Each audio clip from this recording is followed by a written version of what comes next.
Most people are just playing the odds. When we talk about this race to 65, most people are assuming they're going to get to 65, and most people are assuming that they're going to be healthy enough where they're still producing an income at 65. All those assumptions, we don't even know what's going to happen in the next hour. How do you know what's going to happen in the next 20, 30, 40 years? When we're looking at somebody's financial life, I would much rather have a higher probability of success in reaching my maximum financial potential rather than just the possibility of hopefully reaching 100%, but more than likely 50% less. A lot of people, when they hear human life value, if they've never heard that before, what that is that all insurance companies, if you were applying for coverage from them, are going to have a calculation to determine what income you're going to create for the rest of your working life at the moment that you were in right then when you apply. Welcome to the Cash Flow Legends podcast with your hosts, Nate, Brandon, and Brock. Remember, our insights are not direct financial advice, so consult with your financial team before making any decisions based on the topics discussed in this show. Welcome back to Cash Flow Legends. We are excited to be here today and looking forward to just providing as much value as we can. A quick request/reminder, if we bring any kind of value to you when you listen to this or watch this, please go comment, share, give us a thought on a question that you have, or if we said something that you thought was different than what you believed, put a comment in and ask us what our opinion on this, whatever that was we said. Remember, you can go to cashflowlegend.com to connect with us and find a lot of our resources. But we don't ever want it to be missed how grateful we are that anybody gives us their most valuable time to listen to what we have to say. That is very humbling, and we do not take that lightly. So, all right. Before we just dive into this wonderful topic today, guys, tell me one thing, because we're recording in the summertime, and I think all of us have a little different rhythm. Brock's been all over the world playing golf with people, and Nate's been at camp, and I've been at the lake. Brock, what's one thing that you've just really enjoyed so far this summer that, either you're proud of or you looked forward to or whatever? Learning how to sit still at the beach or the pool. Ooh. I've never done that before, and I got somebody in my life who's making me sit down and slow down and just sit. So that's been fun cool. to learn. That's cool. Now, when you sit down and sit, because I think you and I have some similarities in this capacity, are you literally just soaking it all in, or do you have a book or something in your ear? Nothing. I might be at the beach. I was digging a hole. Yeah. Okay. But most of the time, if somebody has music on, I'll listen to their music. But I'm just there. Very cool. It's I'm hard. happy for you, man. Thank you. Very hard. Thank you. Nate, what about you? Well, summertime is always fun for us.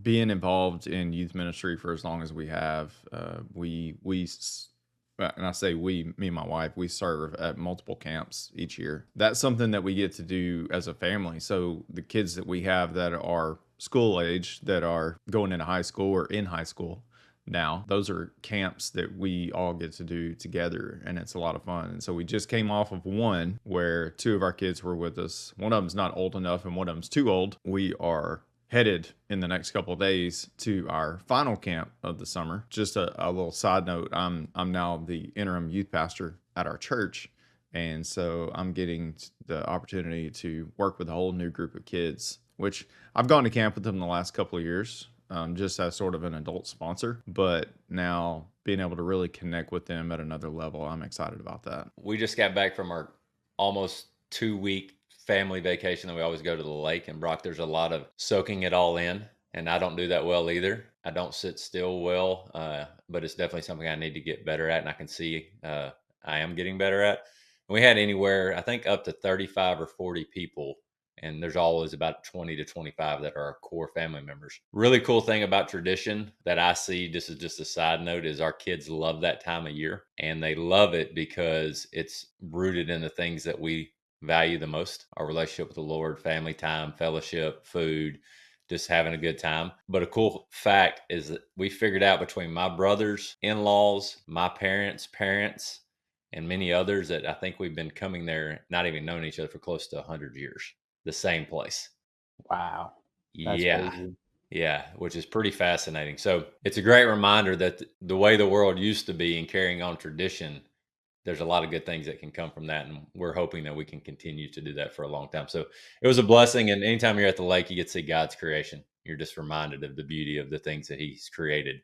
And then you get reminded you're created in His image, which is pretty baffling in a lot of ways. So, all right, we can talk about that all day, but let's talk about something that relates to money or mindset in some way. I can't wait to ask this and hear what you guys say. And it's not even that crazy, but we hear it all the time. Brock, when you hear somebody say about anything that we do, what's the rate of return? Where does your mind go when you hear the question, what's the rate of return? About anything that we talk about daily in our life with what we teach, or just in general. And then I'm going to let Nate chime in, and then we're just going to chase whatever rabbit comes from that, because there could be 1,000 different ones that come from it. Other than the fact that they are immature in their knowledge about finances or ignorant or all the crazy things that I could say. Besides that, You're going to go ahead and get people fired up early. Okay, go ahead.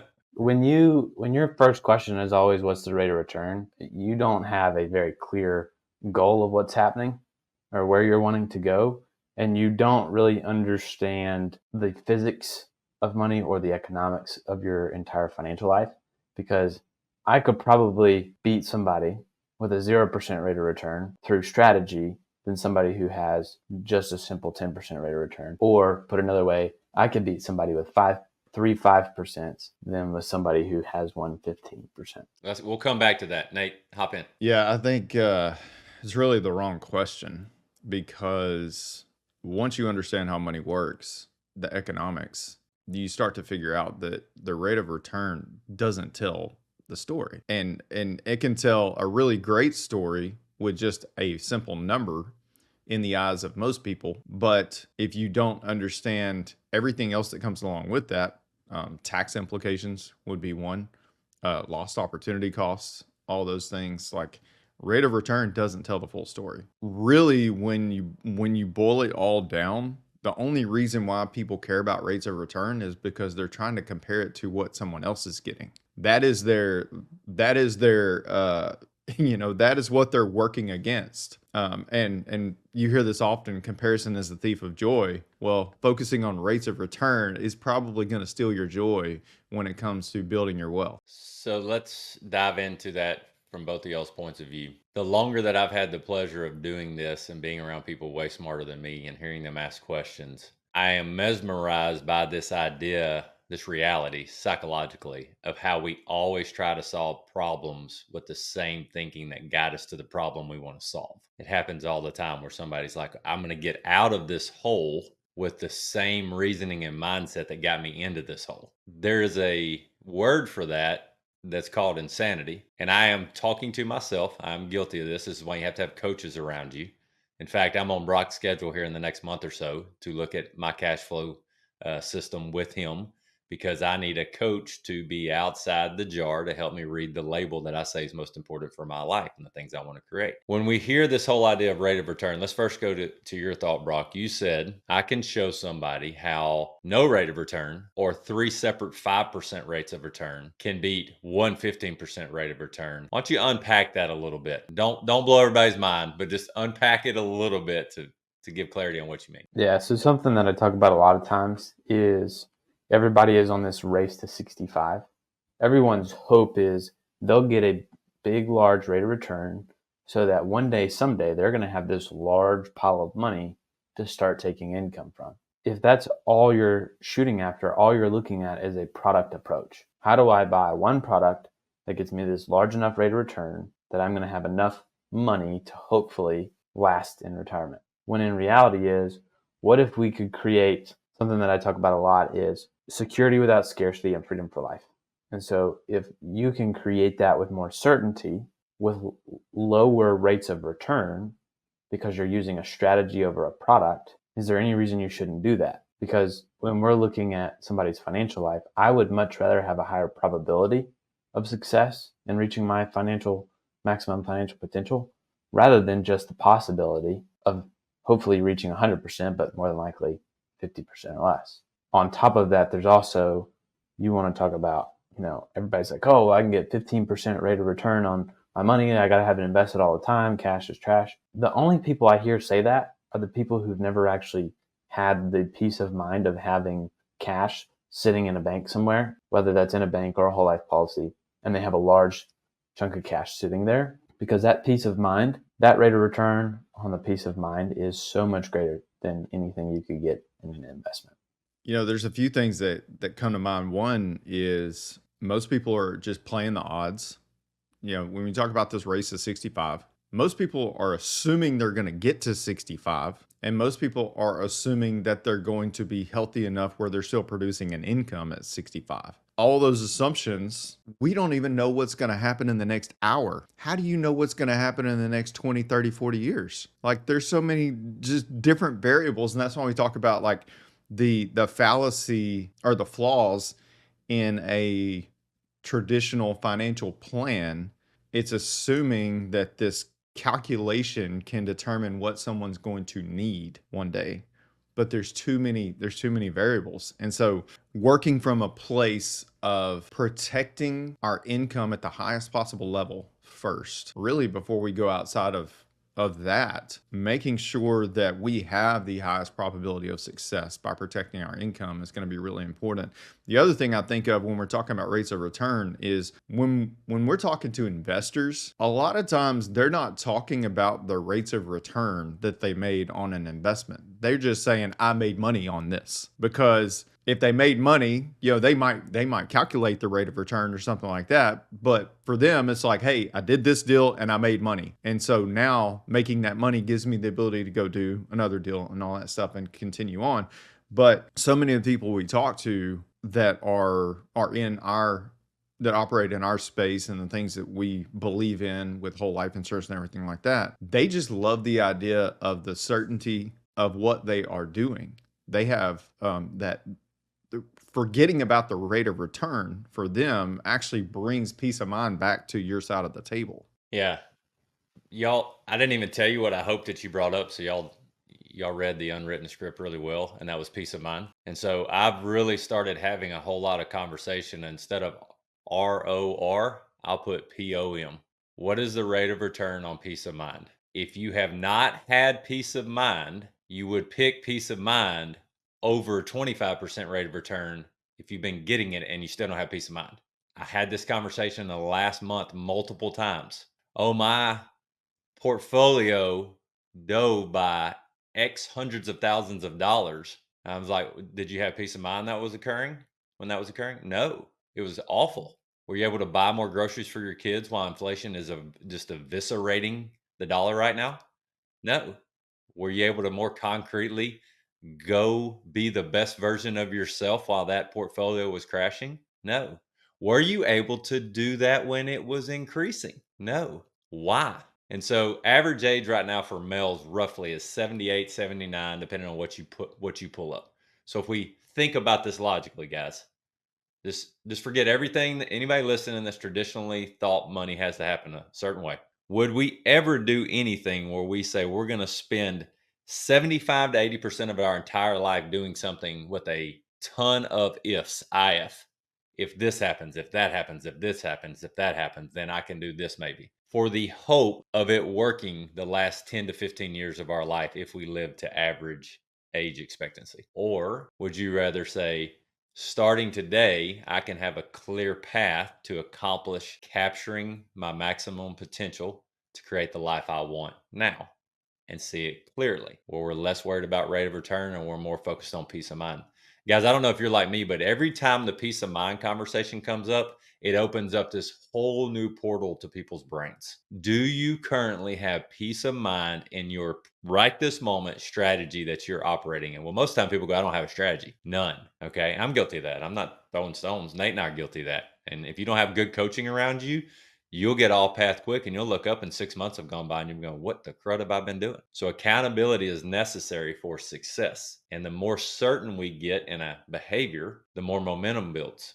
But when people really start thinking about peace of mind, you start detaching them from this created mindset of rate of return that's important. And you start going, what if you could be more on path to living the life you love today instead of hoping for it at age 65? And if we can walk you through a process to where you get to choose how that happens. Is that interesting to you? And I've yet to have anybody say, no, I don't want to see that. Brock, what about you?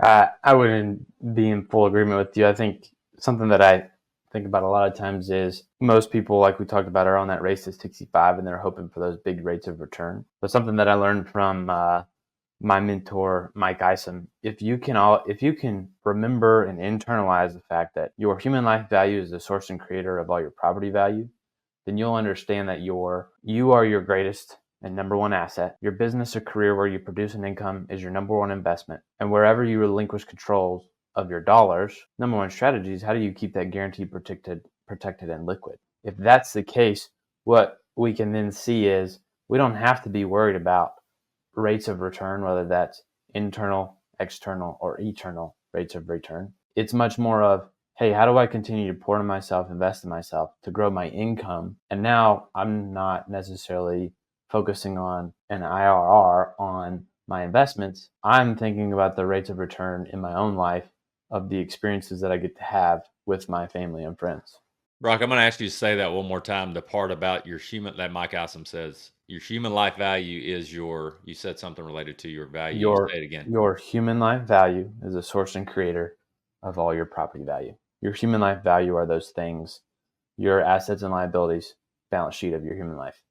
So Your mindsets, your go let's ahead. touch on that real quick because a lot of people, when they hear human life value, if they've never heard that before, what that is that all insurance companies, if you are applying for coverage from them, are going to have a calculation to determine what income you're going to create for the rest of your working life at the moment that you are in right then when you apply. So everybody has a human life value. If I make $100,000 a year and I'm 40, 100,000 times roughly 20, this is rough. This is everybody's a little different. Then that tells you 100,000 times 20 is $2 million of human life value. I tell people all the time, if an insurance company tells me, Brock or Nate, that we have human life value that is not protected yet, we would be silly not to believe them because they have more mathematical and actuarial science to prove that than any other industry in the world. So that's what human life value is. That's income we're going to create, the value we're going to create in the world. Human life value it could also be counted as economic life value, human life value, economic life value, and then within the context of human life value is your source and creator of all your property value. Your human life value are all your mindsets, your unique abilities, your assets. So everybody has a balance sheet, right? Your balance sheet and your human life value are going to be your mindsets, whether they're productive or limiting. They're just going to be your relationship capital, your mental capital. That's going to be the source and creator of all your property value, which is assets, income, debt, right? And so if you can grow your human life value, that will grow your property value. So when we're talking about someone signing up for relinquishing control, so to speak, for an extended period of time. 70, Brandon, you mentioned like 75, 80% of your adult life. It made me think about this idea that most people that we work with and connect with, they love the idea of freedom. I would say most people in this world love the idea of freedom. But the people that we connect with, a lot of them just have this idea of, hey, I just want to worship freely and love my family and take care of my family.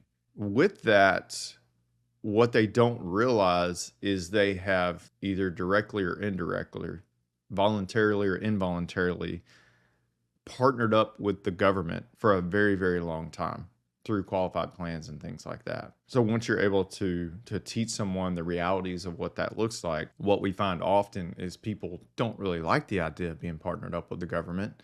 They like the idea of creating separation, creating more freedom for themselves through that. Which freedom, all these things sort of have this connection to one another. So when we're talking about peace of mind, so peace of mind is going to give you clarity. Clarity is going to give you purpose, and purpose is going to give you freedom. In that same vein, it reminded me of something, and Brock, you may remember who said this to your dad, but he said it to us recently a few times, and I may butcher it, but I'm not about to say for the love of money. So I want everybody to hear that. I live in the Bible Belt. It's one of the most misconstrued, misrepresented half truths that is taught, period, about money. That's a whole nother episode. Okay.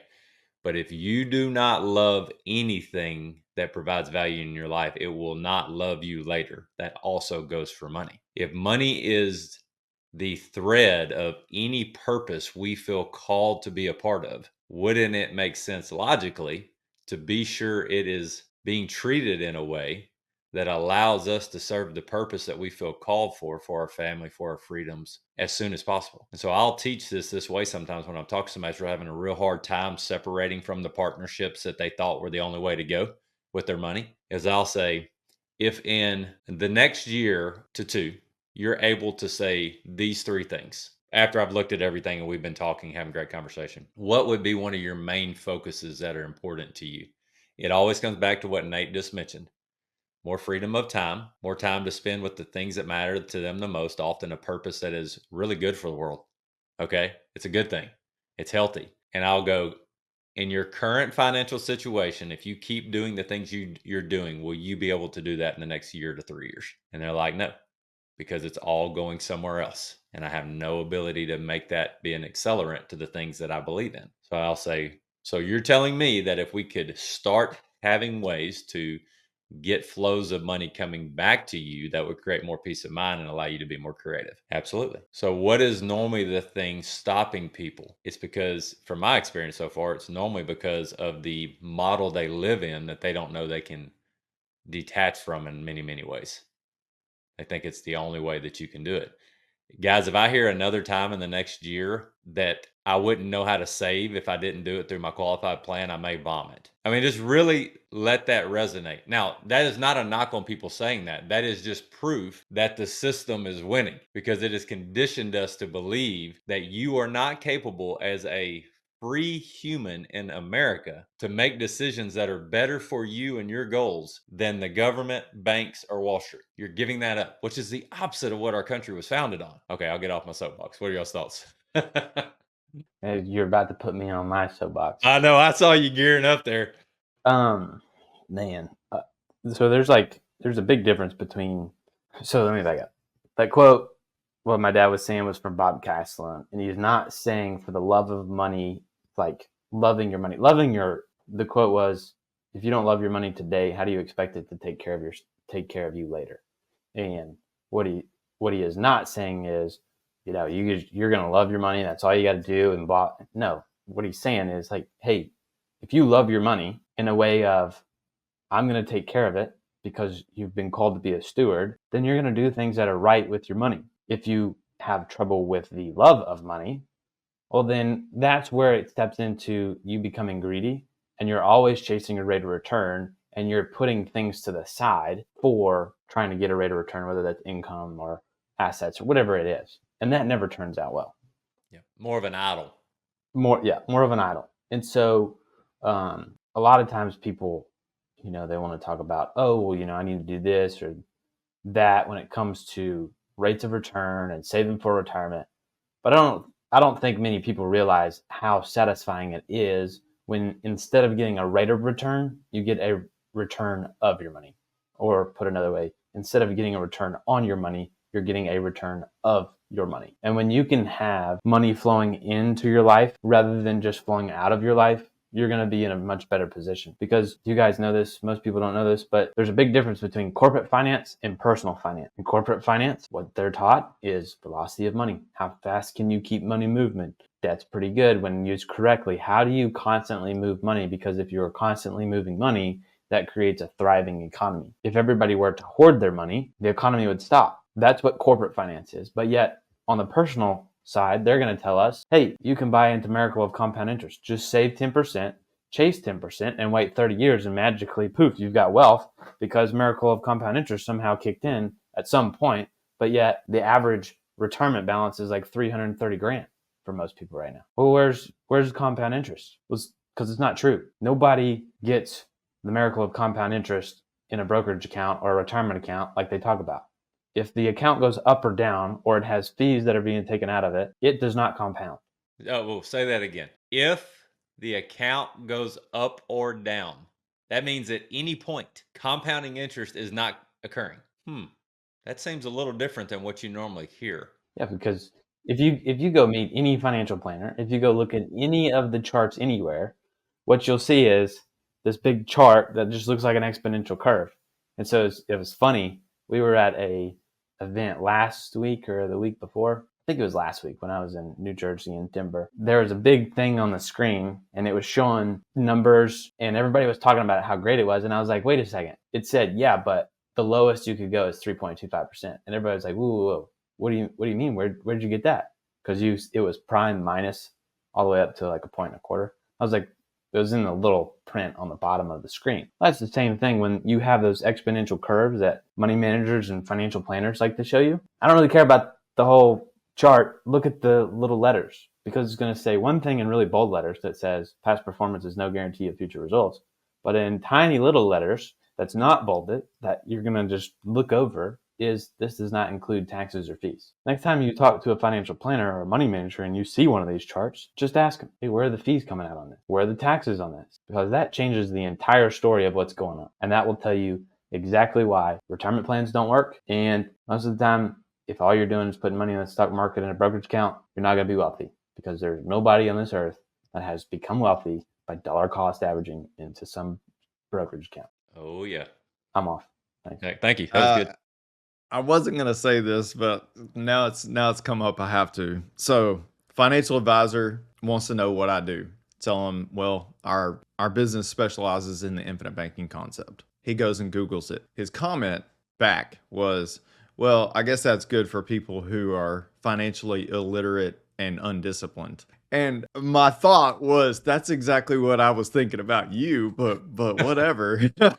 you know, the reality is, I mean, Brock alluded to it, but there is only one asset on the planet that we can truly accomplish uninterrupted compounding interest. And it's whole life insurance. It's the only asset on the planet that we have the ability to leverage capital in an environment that we control. There's nothing else that we can do that with. I've said this many times on Twitter before. Like, if you're talking about compounding interest and there's any volatility or interruption, it's not compounding. It's not doing what you think it's doing. Yeah, and you don't have to have very many conversations in the world of people doing what they think is right. I did it too for 10 plus, almost 15 years, to realize that those charts are the hook. That's really what it is, which is comical to me because I've looked at a ton of my whole life policies that I have now that have the truth of when Brandon Goswick pays these premiums, this will happen. There is no if on the guaranteed side. None. When Brandon does this, this happens. When I do this, WHEN, I know I'm going to win WIN before I decide anything else that I'm going to do with my money. And that is a big difference, which is comical because the world has been conditioned to believe that whole life is the worst place you could put your money first or at all. I haven't calculated a rate of return in a very long time on my money. All I know is it just keeps going up, and I'm good with that. Well, I'm reminded of something else that Nash said once through one of our mentors. He told this story, and it was very laissez-faire, just relax. He'd be like, when I wake up in the morning, my money's going up, and when I go to bed at night, my money's going up inside the policy. I know that it's creating value. Okay, and so the piece that's really hard to wrap your mind around for peace of mind, and this kind of alludes to earlier on when Brock was talking about 2 or 3, 5% rates of return rate, and maybe even no rate of return, but just more stability and peace of mind, is this contractual wealth, which we can dive into that another time. But when I know for sure that when I put my dollar into whole life policy, I'm getting many things guaranteed without having to do a thing. Like Brock talked about earlier, the peace of mind of knowing my dollars are either sitting in the bank account or sitting in a whole life policy until I decide what opportunity I want to put it towards if I do. That's a really freeing thing. And Brandon, I think we need to be very clear. Yes. Okay. We need to be very clear here. We are not saying whole life insurance is the only thing that you should have. 100%. The only place that you should put money in. 100%. Life insurance, specifically whole life insurance, is not an engine for your financial life. It is a turbocharger. It will make everything else you do better. And so don't take this as us saying, oh, you don't need to do anything else. What we're saying is by having your dollars go first to a place that is tax favorable and you know that's guaranteed to go up. Even if you don't get dividends, it's guaranteed to go up because you have that, because you've put in place certainty and predictability into your financial life. That allows you to have options on what you do with your money that will be able to create ripples of everything else going on. What most people are conditioned to think is put money in an account, don't touch the account, and let it ride for the long haul. Whenever the long haul ends, I don't know, but that's what is proposed. What we're saying is, how can you first place your money in a tax favorable basis that's guaranteed, protected, and liquid, so that when the right opportunity comes along, that you know is the right opportunity because you invested in yourself first, then you can utilize that money without interrupting the compound growth in that asset to then have a return of your money, so that now you can begin having cash flows come into your life that are not just your paycheck, but also assets. I think that is a really good place to stop. I think we could take this topic and go many different layers and levels and dive in. Eventually it might be beneficial for us to bring on one of our current members of any of our practices and let them tell their story of how they've evolved into going from, I can think of 3 or 4 of ours right now that are like, once they know there's another option that gives them more peace of mind and certainty and control, they become more aware of going, wow, I can't believe I ever really believed it at that level. Okay. I also want to say this, and this is, we'll finish on this. I just had this conversation this past week because of what Brock just said. If you're sitting with a large sum of money in any qualified plan at a certain age, you can pair whole life with it, and it's going to still make that thing better, without a doubt. I mean, I had a conversation the other day with somebody who has a large 401k balance and they're close to retirement age. Okay. 59 and a half. So I sent them a book called The Fifth Option. I said, read this, and this will give you a lot of clarity on this war that you see between insurance and between the market. It's all a game. Once you know what's going on, like Nelson said, you'll know what to do. And Guys, one more go thing, ahead. Go Brandon. ahead. And if you wanted to do the math, if you are 15 years or less into retirement, call it 10 years until retirement, go look and see if putting money in your retirement plan will do you better than adding an extra asset outside of your retirement plan that will help it operate better. Absolutely. Absolutely. Good stuff, guys. Anybody have anything they want to finish up with, or y'all good? Well, I will say that, we talk about this often. Wealth is created through certainty, control, and efficiency, but that does not happen without liquidity. So learn how to leverage capital, and you too become a cash flow legend. Appreciate it, guys.